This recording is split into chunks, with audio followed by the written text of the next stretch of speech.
नमस्कार। स्वागत है आपका हिंदी साहित्य की कक्षा में, जहां आज हम पढ़ेंगे पाठ 19 आभासी दुनिया के खतरे। टेक्नोलॉजी में निरंतर होने वाली प्रगति ने आज बच्चों के सामने विकल्पों की विशाल दुनिया खड़ी कर दी है। आज बच्चे जूतों के फीते बांधना सीखने से पहले आधुनिकतम उपकरणों को चलाना सीख जाते हैं।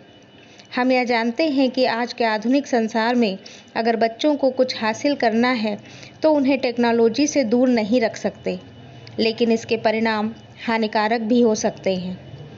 यह खतरा बड़ों से अधिक बच्चों के लिए है। अपने आसपास ही देखें, आज बच्चे तरह तरह के इलेक्ट्रॉनिक उपकरणों, computer, mobile phone, tablet, iPad आदि पर कितना समय व्यतीत करते हैं। उनका ध्यान इन सब से हटाना आज माता पिता के लिए सिरदर्द हो गया है। डिजिटल मीडिया आज बच्चों के लिए उतनी ही ज़रूरी हो गया है जितना कि उनका सांस लेना। लेकिन ज़रूरत यह देखने की है कि बच्चे इस जानकारी से लाभ उठाते हैं या किसी मुसीबत में पड़ रहे हैं। इंटरनेट के माध्यम से अनेक प्रकार की धोखाधड़ी आदि के मामले सामने आते हैं, जो कि बच्चों की मानसिकता पर भी बुरा प्रभाव डालते हैं। विभिन्न प्रकार के कार्यक्रमों को जो कि वो इंटरनेट के माध्यम से देखते हैं, उन पर भी बच्चों के लिए वे आवश्यक नहीं हैं, फिर भी उन्हें देखना उनकी एक आदत सी बन जाती है। बच्चे इन मोबाइल गेम्स वगैरह के आदी हो जाते हैं। उनकी ये आदत उनके लिए खतरनाक हो सकती है। यद्यपि टेक्नोलॉजी बच्चों के लिए वरदान है, किंतु अभिभावकों का बेचैन होना स्वाभाविक है। अपनी सुरक्षा और समाज का जिम्मेदार होना या जिम्मेदारी निभाना वे भूल ही गए हैं। आज बाजार में ऐसे एप्लीकेशन आ चुके हैं जो बच्चों को मोबाइल में, टैबलेट में, आईपैड आदि में डाउनलोड करने पर अभिभावकों को उनकी डिजिटल डिवाइसों पर जानकारी प्रदान करेंगे कि बच्चे किस ऐप पर कितना समय व्यतीत करते हैं और कोई नया ऐप इंस्टॉल करते हैं या नहीं।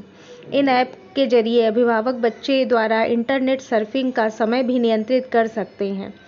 इन ऐप के द्वारा बच्चों की डिजिटल डिवाइस पर सेफ सर्फिंग ऑप्शन भी डाला जा सकता है, जिससे बच्चों की पहुंच में उनकी जानकारी से संबंधित सामग्री ही उनके पास पहुंच सकती है। इंटरनेट सर्फिंग पर नियंत्रण के अलावा ये ऐप बच्चों के वर्तमान ठिकाने की जानकारी भी अभिभावकों को प्रदान करते हैं और किसी संकटपूर्ण स्थिति में आपातकालीन संदेश भेजने में भी सक्षम बनाते हैं। एक और अद्भुत ऐप बाजार में उपलब्ध है जो बच्चों के अभिभावकों को उनकी कक्षा के सहपाठियों और अभिभावकों से संपर्क स्थापित करने में समर्थ बनाता है। इस तरह ऐप द्वारा अभिभावक अपने बच्चों के सहपाठियों और उनके अभिभावकों से विषय पर संबंधित चर्चाएं कर सकते हैं। आजकल अभिभावक अपने बच्चों की देखभाल के प्रति बेहद संवेदनशील रहते हैं। उन्हें बच्चों की देखरेख से जुड़ी सुविधाओं, सेवाओं के बारे में समुचित और विश्वसनीय जानकारी नहीं होती। इसे दूर करने के लिए अब एक ऑनलाइन प्लेटफॉर्म उपलब्ध है जो अभिभावकों को अपने बच्चों से जुड़ी सुविधाओं, सेवाओं की जानकारी उपलब्ध कराता है। प्रस्तुत पाठ के माध्यम से बच्चों की डिजिटल दुनिया के विभिन्न उपकरणों की जानकारी आपके सामने रखी गई है।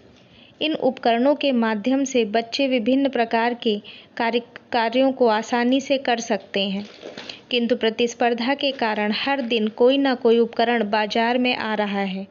लेकिन इंटरनेट की बढ़ती दुनिया जो आज बच्चों को अपने प्रभाव में लेती जा रही है, उससे सावधान रहना हम सभी के लिए आवश्यक है। बच्चों को इस बात की जानकारी देना आवश्यक है कि उनके लिए उचित और अनुचित क्या है। वो डिजिटल दुनिया में डिजिटल उपकरणों का उपयोग करें, किंतु सावधानी के साथ। एक दृष्टि डालते हैं पाठ में आए हुए कठिन शब्दों पर। विकल्प, दूसरा साधन, परिवेश, वातावरण, प्रतिस्पर्धा, होड़। लत, आदत, दुष्प्रभाव, बुरा प्रभाव, आभासी, जो वास्तविक ना हो। धन्यवाद। घर पर रहें, सुरक्षित रहें।